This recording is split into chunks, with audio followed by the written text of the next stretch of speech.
A few years ago, I was on a trip to Manhattan Island.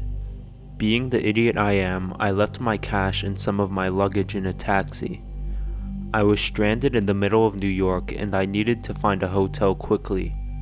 Luckily, there was one right next to where I was. It had a neon sign that said, "The Sorcier Hotel." As I approached it, I immediately knew that something was off. The hotel was a dingy tourist trap. Everything had some yellowish dirt on it and the walls looked like they hadn't been painted in years. I came up to the receptionist and asked for a room. I was repulsed by his strange smile. He gave me some keys and asked for my credit card. When I gave it to him, he swiped it and handed it back to me. I tried pulling it from his hand, but he wouldn't let go. I had to use a good amount of force to grab it back. "I'm sorry, this is my first day," is what he said. He asked, "Can I carry your luggage?" I didn't say anything, but he grabbed it anyways. He was odd, but he wasn't nearly as strange as the rest of the place. I went to use the elevator, but there was none. I sighed and went up the stairs. When I went to put my hand on the handrail, I noticed that it was coated in some sort of translucent goop. When I finally got to my door, I opened it and noticed that there was a man in my room. I asked, "What are you doing here?" He said, "I'm just checking your room, sir," and left. While he was leaving, I got a detailed glimpse of his facial features. He was a pale man with an almost cartoonishly long face. Unlike the rest of the employees who were smiling, he had a nonchalant expression. I would say that he almost looked depressed. I jumped up to my bed and noticed that my luggage was already in my room. I thought it was strange as I didn't see the receptionist come up the stairs with me. At this point, I wanted to leave. I thought, it's just one night. When I put my head on my pillow, I noticed that something was under it. I looked, and it was a dead rat. I was disgusted. I called room service and told them about it. They cleaned it up and I asked where it came from. A man with a large smile on his face said, "Accidents happen. We are sorry," and left. I would have left, but it was 2 a.m. and I didn't have the energy. I was thinking, this night can't get any worse. It did. I tried to go to sleep, but I couldn't. This place was just too weird. At about 3 a.m., my doorbell rang.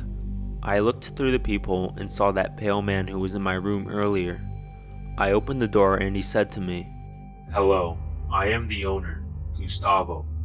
I've heard that you found a dead rat under your pillow." I replied, "Yes, what about it?"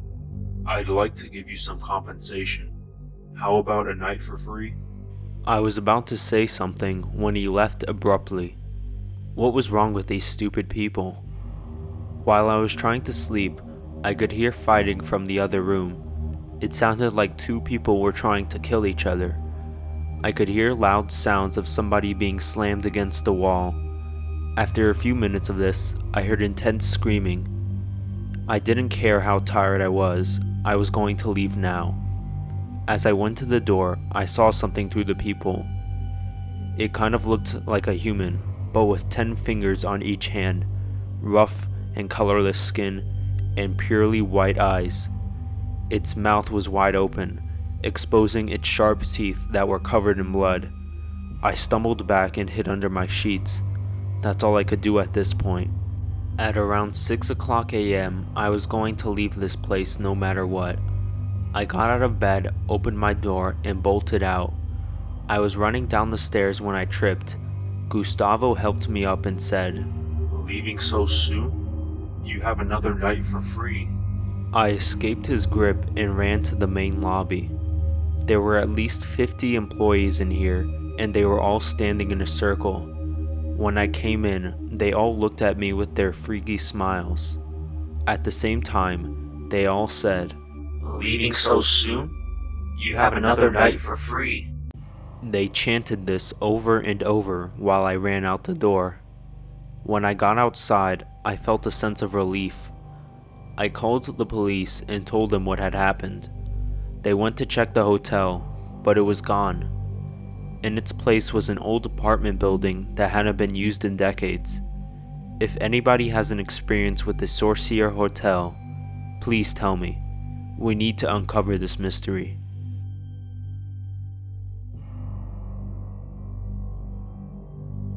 In my early 20s, I was chilling at my best friend's house one evening when we decided to go on a sunset walk along her street. It was a muggy summer late afternoon, not too humid. It was just the right amount for New England. As we made our way down Bedford Street, the sun was setting. We decided to walk on the bike path that connects to a side street that could loop us back around to her house. After passing the mouth of the bike path entrance, the sun began to set, filling the sky with a velvety layer of darkness. We turned on our flashlights to do a quick photo sesh, but in the middle of it, a biker with a headlight on came barreling down the path. Taken off guard, we both jumped. I quickly threw the device back into my pocket as my friend suddenly turned her flashlight off to cloak us in darkness. After he passed, we paused for a moment before bursting out into laughter, then continued on our way. Then, after walking a few paces, we heard a weird set of shrieks coming from the surrounding woods. We were deep within the wooded bike path now, with nowhere to run but in one direction. I tried to keep calm as we sped up our pace, but the screams grew stranger. It sounded like an injured bird of prey or a distorted version of a fox's blood-curdling childlike cry. As the screams intensified, we began to run. As we rounded the corner, before the mouth of the bike path meets a real street, we stopped out of breath. What the hell was that? My friend bellowed. I don't fucking know, maybe a hurt animal? But we both knew something more sinister was probably going on in those woods. Let's head home and chill out, I said as we made our way back to Bedford Street, in the darkness, with the streetlights as our only friends. That wasn't the creepy part of the story. The next part is, we had just passed our favorite pizza joint when I noticed a man in all black walking behind us. I was always taught growing up to look out for my surroundings, don't wear headphones when walking alone, and to always look behind me. There's someone behind us, I whispered to my friend, turning again to gauge his distance and demeanor. He was about 15 feet back, wearing a black hoodie with the hood up and the black pants.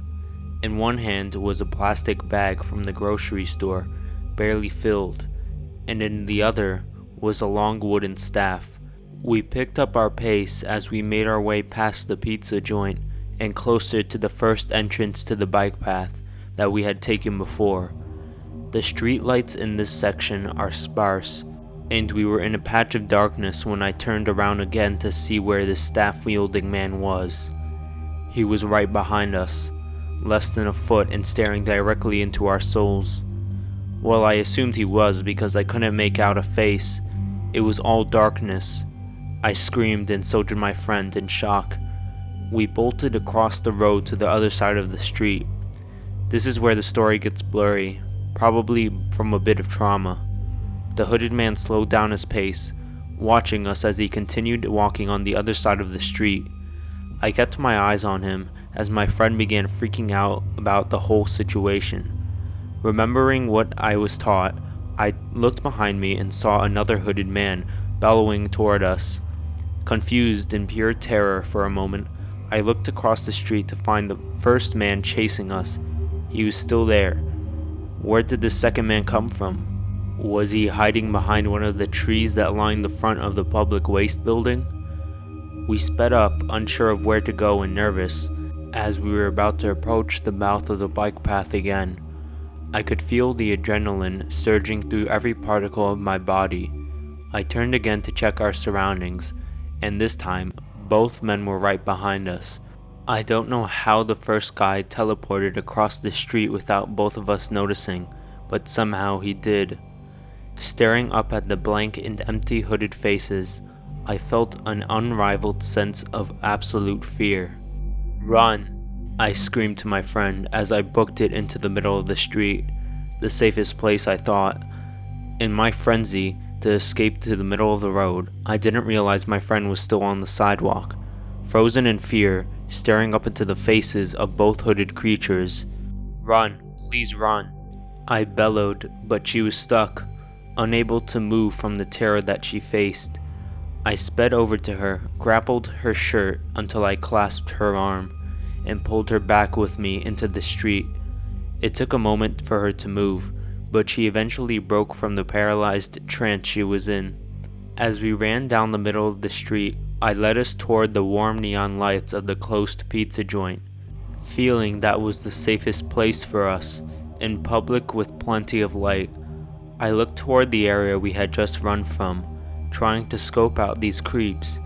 They had both gone back to their respective sidewalks and were walking in unison until they both reached the two mouths of the bike path. In absolute shock, we watched them both stop at the opposing path entrances, facing the darkness of the path. "Call your dad now. I don't feel safe walking past them or the bike path again," I said quickly. After hanging up, we looked back to see both men had disappeared. We assumed they walked back onto the bike path, but can't be sure. Her dad showed up in his old green Ford pickup, pissed as hell that we had been terrorized and stalked. He quickly drove his car into the mouth of one of the paths, turning on his high beams to expose them, but nothing was there. I am not sure if these hooded figures were human stalkers, human traffickers who sucked at their jobs, unusual Satanists, or supernatural. My hometown is 30 to 40 minutes away from Salem, Massachusetts. There have been countless rumors about Satanists doing rituals in the woods along the bike path. I know a few Satanists myself that would never pull this crap. They are actually awesome people. The fact that I couldn't make out a face for either figure is what scares me the most.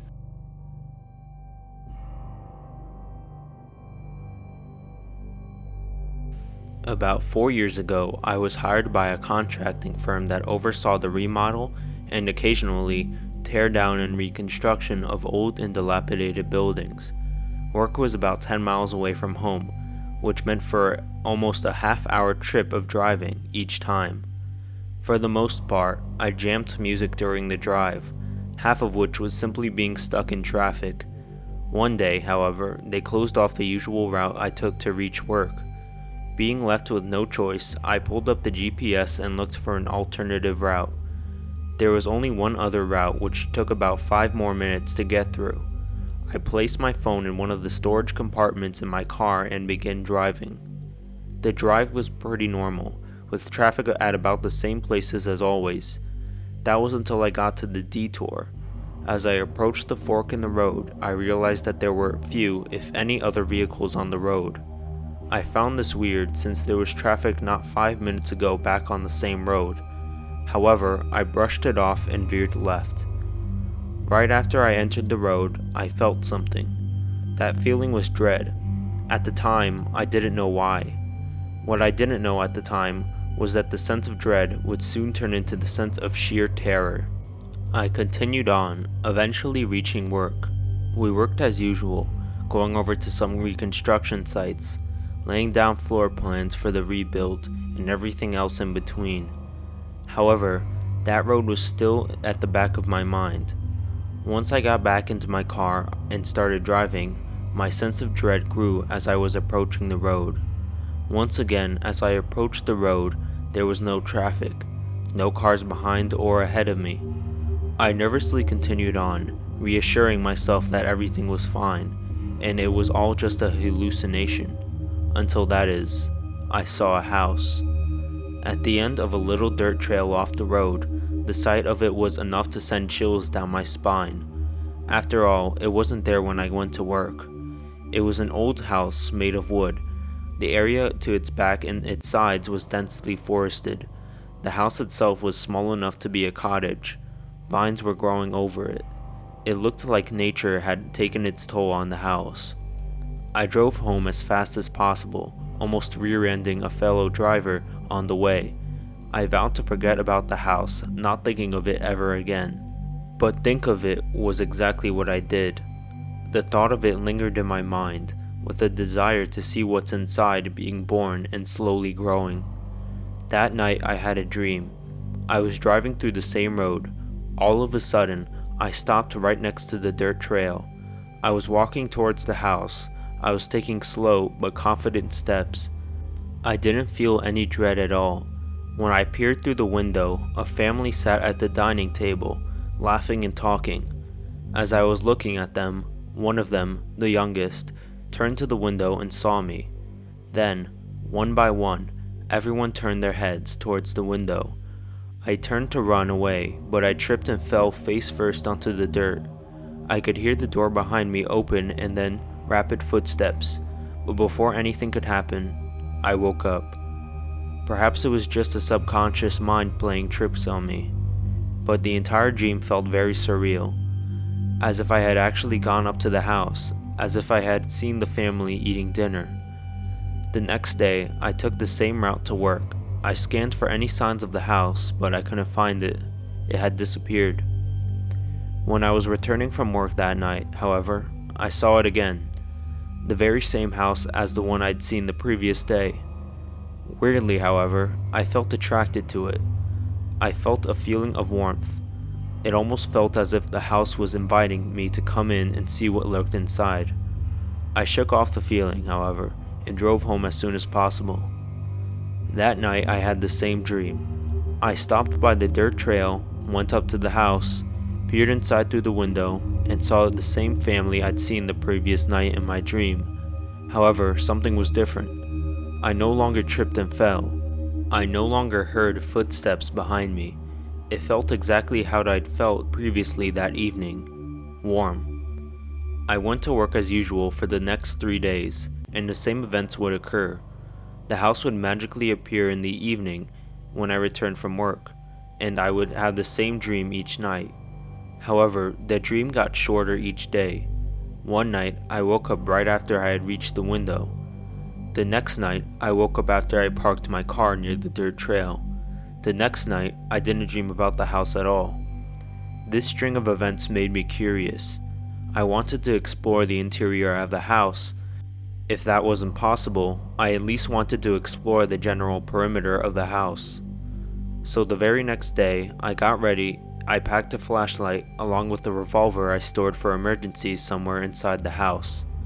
The morning, yet again, went just as usual. After work, I started up my car and drove through the same road. I stopped right before the dirt trail, with my flashlight and revolver in hand. I took a deep breath, perhaps as a way to reassure myself, and began walking towards the house. Eventually, I was close enough to the house to look through the hole that once hosted a window. It was pitch black. I turned on my flashlight and shone it into the house. I could make out broken chairs arranged around a table with one of its legs missing. Vines were growing everywhere, on the walls, along the floor, and even on the table and chairs. This was the very same dining table I dreamt about. I shined my flashlight around the house until I found something that sends chills down my spine to this day. There was a skull placed on the floor right in front of one of the walls, with a small pile of bones scattered around it. It looked as if the vines had been neatly cut so as if to not cover any area around the bones. There was dried blood on the skull. As I was trying to make out more of the gruesome scene, however, I heard a mix of rustling and footsteps. I didn't hang around any longer and made a run for the car. As I got into the car, I heard a single gunshot behind me. I dropped my revolver, however, it didn't matter. I hastily started up the car and slammed onto the throttle. I drove all the way back home as fast as I possibly could. I was shaking the whole time as I went into my house, locked all doors, and tried to sleep. I placed my car keys on the nightstand in between me. I couldn't fall asleep. Through the night, many different questions popped into my mind. Whose remains were those inside the house? Who emerged from the thick forest behind the house? As I thought more about it, I decided that it was for the best that those questions remained unanswered. As I pondered these thoughts in my mind, I heard footsteps from the hall. They were loud, as if someone was intentionally stomping onto the ground with each step. I'd forgotten to lock the windows. I entered panic mode, grabbed the keys from the nightstand, and opened the window ajar, listening for any cues to hightail it out of there.